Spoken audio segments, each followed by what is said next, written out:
एक दिन साधु अपनी कुटिया के बाहर पेड़ के नीचे बैठा ध्यान कर रहा था। तभी अचानक सोहन नाम का व्यक्ति साधु के पास आता है और साधु से कहता है, साधु महाराज, आंखें खोलो साधु महाराज। अचानक सोहन को इस तरह अपने सामने देखकर साधु आश्चर्य से पूछता है, क्या हुआ बेटा, इतने परेशान क्यों हो?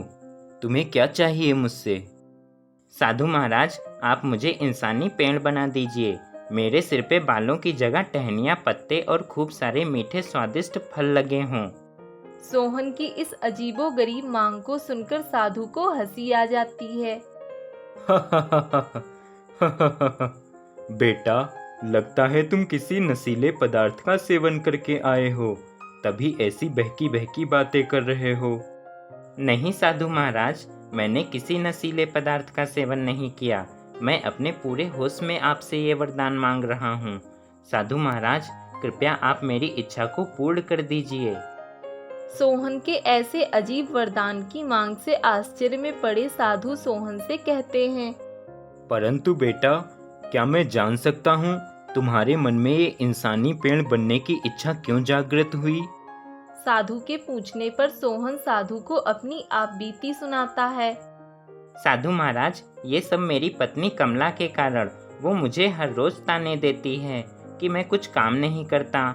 आज सुबह मैं आराम से बिस्तर पे सो रहा था, तभी मेरी पत्नी आई और मुझसे बोली, दोपहर हो गई है और तुम अभी तक सो रहे हो? हे भगवान, किस आलसी इंसान से ब्याह हो गया मेरा। मेरी तो किस्मत ही फूट गई। कोई काम धंधा नहीं करता ये आदमी, बस पड़ा पड़ा खाता रहता है। अरे कमला, क्यों सुबह सुबह मेरी नींद खराब कर रही हो? दोपहर हो गई है और तुम्हारे लिए अभी सुबह ही है। कोई काम धंधा नहीं करते हो, घर में खाने को एक दाना नहीं है और तुम्हें किसी बात की कोई फिक्र ही नहीं। कितने आलसी हो तुम। अरे कमला, इतना क्यों परेशान होती हो? कर लूंगा काम धंधा। अच्छा, अब उठ गया हूँ तो बहुत भूख लगी है। वो जो फल रखे हैं कल के, दे दो खा लूं। नहीं दूंगी तुम्हें फल। फल खा खा के ही जिंदगी गुजारते रहना बस। जब देखो तब फल दे दो खा लूं। कोई काम धंधा मत करना, बस फल ही खाते रहना। तुम एक काम करो, अपने सिर पे एक पेड़ उगा लो फलों का, और जब भी भूख लगे तो अपने सिर से फल तोड़कर खा लेना। फिर मैं नहीं कहूंगी तुमसे काम धंधा करने को। साधु महाराज, जब कमला ने मुझसे इतनी तीखी बातें कही तो मुझे गुस्सा आ गया। इसीलिए मैंने कमला से कहा, ठीक है, मैं जाता हूँ और अपने सिर पर फलों का पेड़ उगा कर आता हूँ। और साधु महाराज, इसीलिए मैं चाहता हूँ आप मेरे सिर पर फलों का पेड़ उगा दीजिए, मुझे इंसानी पेड़ बना दीजिए। फिर मुझे मेरी पत्नी कुछ नहीं कहेगी और मुझे फल खाने को मिल जाएंगे और ना ही मुझे कोई काम धंधा करना पड़ेगा। बेटा, तुम्हारी पत्नी की बातें भले ही तीखी और कड़वी हों, परंतु उसका लक्ष्य तुम्हें सही मार्ग दिखाना है। बेटा, जीवन की गाड़ी को चलाने के लिए परिश्रम तो करना ही पड़ता है। यदि तुम कोई काम धंधा नहीं करोगे तो तुम्हारा घर संसार कैसे चलेगा? साधु महाराज, वो सब मैं नहीं जानता। मुझे बस अपनी पत्नी को दिखाना है कि मैं पेड़ बनकर भी खुश रहूंगा और मुझे कोई काम धंधा करने की कोई ज़रूरत नहीं पड़ेगी। ठीक है बेटा, मैंने तो तुम्हें जीवन का महत्व समझाने की कोशिश की, परंतु जब तुमने अपनी जीवन संगिनी की बात नहीं सुनी तो मेरी कहाँ सुनोगे। ठीक है, मैं तुम्हें वरदान देता हूँ, तुम एक इंसानी पेड़ बन जाओ, तुम्हारे सिर पर टहनियाँ, पत्ते और फल उगने लगें। साधु के ऐसा कहते ही सोहन के सिर पर एक पेड़ उग जाता है और वह इंसानी पेड़ बन जाता है। ये देखकर सोहन बहुत खुश हो जाता है। अरे वाह, मैं पेड़ बन गया। पर साधु महाराज, इसमें फल नहीं आए। बेटा, चिंता मत करो, सुबह तक फल भी आ जाएंगे। ठीक है साधु महाराज, अब मैं अपनी पत्नी को दिखाऊंगा। हा हा हा हा हा। अरे वाह, मैं पेड़ बन गया। अब मुझे कोई काम धंधा करने की जरूरत नहीं। सोहन पेड़ बनकर खुशी से घर की ओर जाता है। गांव में जो भी सोहन को देखता वह उसे देखता ही रह जाता और उस पर खूब हंसता। मम्मी मम्मी, वो देखो पेड़ वाला आदमी। कहाँ? अरे हाँ, ये तो सोहन भाई हैं। इनके सर पे ये पेड़ कैसे उगाया? तभी गांव का ही जगत सोहन को देखकर आश्चर्य से कहता है। अरे भाई सोहन, ये क्या, तुम्हारे सर पे ये पेड़ कैसे उगाया? हाँ, अब मेरे सिर पे पेड़ उग गया है। अब मुझे कोई काम धंधा करने की जरूरत नहीं होगी, समझे? इतना कहकर सोहन वहां से चला जाता है। देखो कितना आलसी आदमी है, सर पे पेड़ उगा लिया पर काम धंधा नहीं करेगा। तभी घर के बाहर खड़ी कमला सोहन के आने का इंतजार कर रही थी। इतनी देर हो गई, अभी तक नहीं आए, पता नहीं कहाँ चले गए। तभी कमला देखती है सर पे पेड़ उगाए सोहन घर की ओर आ रहा है। सोहन को देखकर कमला हैरान रह जाती है। ये क्या है? हे भगवान, आपने तो सच में अपने सर पे पेड़ उगा लिया। हाँ कमला, तुमने कहा था यदि मैं अपने सर पे पेड़ उगा लूं तो तुम मुझसे काम धंधा करने को नहीं कहोगी। देखो, मैंने साधु महाराज की मदद से सर पे पेड़ उगा लिया, सुबह तक इस पे फल भी आ जाएंगे।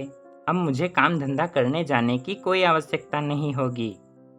इतना कहकर सोहन घर के अंदर जाने लगता है, पर सर पे पेड़ होने की वजह से वह घर के अंदर नहीं जा पाता। ये देखकर कमला हंसते हुए कहती है। अच्छा है, अब तुम घर के बाहर ही रहो, पेड़ बनकर यहीं आंगन में खड़े रहो। मैं तो चली घर के अंदर। सोहन रात भर घर के आंगन में ही खड़ा रहता है। सुबह होते ही सोहन के सिर पर लगे पेड़ में खूब सारे फल आ जाते हैं। अरे वाह, मेरे पेड़ में फल आ गए। रात भर खड़े खड़े थक गया हूँ, बहुत भूख लगी है, अब फल तोड़कर खा लेता हूँ। सोहन अपने फलों को तोड़ने की कोशिश करने लगा, लेकिन सोहन का हाथ अपने सिर पर लगे फलों तक नहीं पहुंच पाया। अरे, मेरा हाथ तो मेरे फलों तक पहुंच ही नहीं रहा, अब क्या करूं?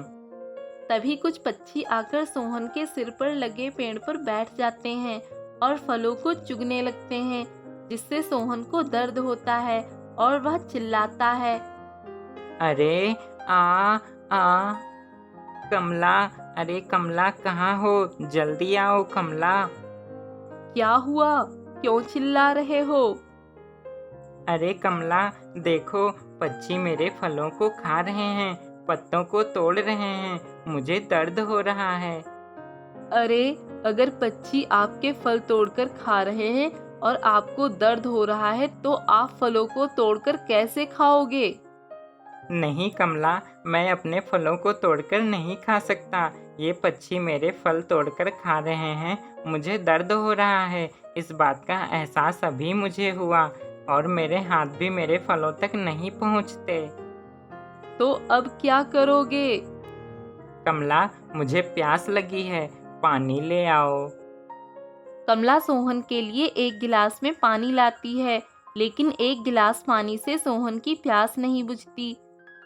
कमला, इस एक गिलास पानी से तो मेरी प्यास ही नहीं बुझी, मुझे और ढेर सारा पानी पीना है। तभी कमला एक बाल्टी पानी लाती है। सोहन बाल्टी का सारा पानी पी जाता है। पानी पीने से सोहन के सिर पर लगे पेड़ का आकार भी और बढ़ जाता है, जिससे सोहन को अधिक भार का एहसास होता है।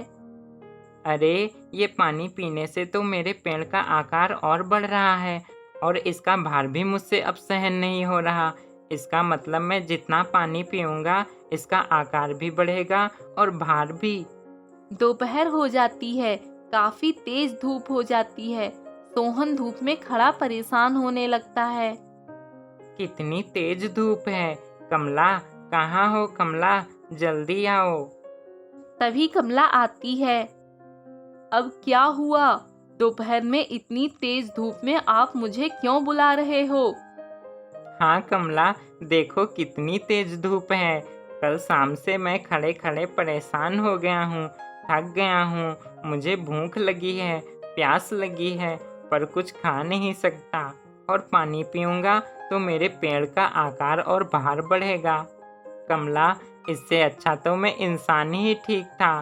काम धंधा ही तो करना पड़ता, उसके बाद आराम भी तो करने को मिल जाता। देख लिया अपने आलस और कामचोरी का नतीजा। इसीलिए मैं काम धंधा करने को कहती थी आपसे, पर आपने तो मेरी कभी सुनी ही नहीं। हाँ कमला, मुझे माफ़ कर दो। मुझे अपनी गलती का एहसास हो गया। मैं वादा करता हूँ कभी आलस नहीं करूँगा और काम धंधा करूँगा। ठीक है, साधु के पास जाओ और उनसे माफी मांगो, वही तुम्हें वापस सही कर सकते हैं। हाँ कमला, मैं साधु महाराज के पास जाता हूँ। सोहन साधु के पास जाता है और साधु से माफी मांगता है। साधु सोहन को माफ कर देता है और वापस पहले जैसा इंसान बना देता है। आपका बहुत बहुत धन्यवाद साधु महाराज। अब मैं वादा करता हूँ कभी आलस नहीं करूँगा, काम धंधा करूँगा और अपनी पत्नी की बात मानूंगा।